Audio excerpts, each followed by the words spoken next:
আসসালামু আলাইকুম, কেমন আছেন সবাই? আজকে নতুন একটা ফর্মুলা নিয়ে আসছি। এটা কি? Fresh milk strawberry flavour. এটা ওই যে নকল দুধ না, এটা রিয়েল দুধ। এটা হচ্ছে একদম ফ্রেশ গরুর দুধ। আর স্ট্রবেরি এটা পাউডার না, অরিজিনাল স্ট্রবেরি দেওয়া আছে। মজার বিষয় হচ্ছে স্ট্রবেরি মিল্ক দিয়ে আজকে আমি কফি বানাবো। কেমন?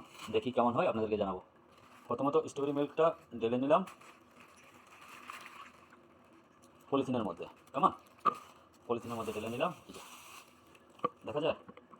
তারপর আমি চুলাটি চালু করে দিচ্ছি, যে লাল লাইট চলে আসছে। দেন আমি দুধটা গরমের জন্য দিয়ে দিলাম। এটা যদি খুলে দিই তাহলে তলায় লেগে যায়, পুড়ে যায়, এই কারণে এইভাবে দিলাম। ওইদিকে দুধ গরম হচ্ছে, এদিকে আমি চিনি দিয়ে দিলাম 1 স্পুন। তারপর নেসকফি দিয়ে দিলাম 1 স্পুন থেকে একটু কম। তারপর সামান্য একটু পানি দিয়ে ভালো করে মিক্স করে নিতে হবে, এটাকে সুন্দর করে গুলিয়ে নিতে হবে, এতে করে ফ্লেভারটা ভালো আসে।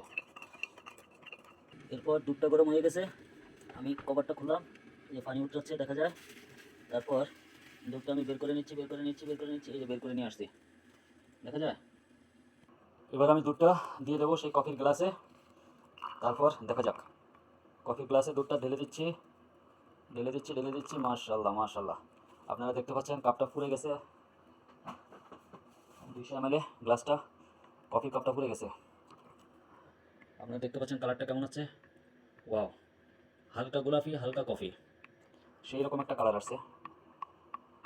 খেতে কেমন লাগে আপনাদেরকে জানাচ্ছি। এবার সেই কফিটা আমি টেস্ট করে দেখতেছি কেমন হয়।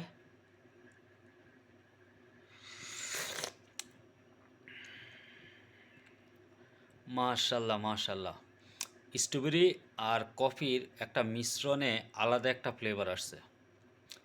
সেই সেই সেই স্বাদ হয়েছে। আপনারা বাসায় টেস্ট করে দেখতে পারেন। আমার মনে হয় এটা জীবনে আমিই প্রথম করলাম।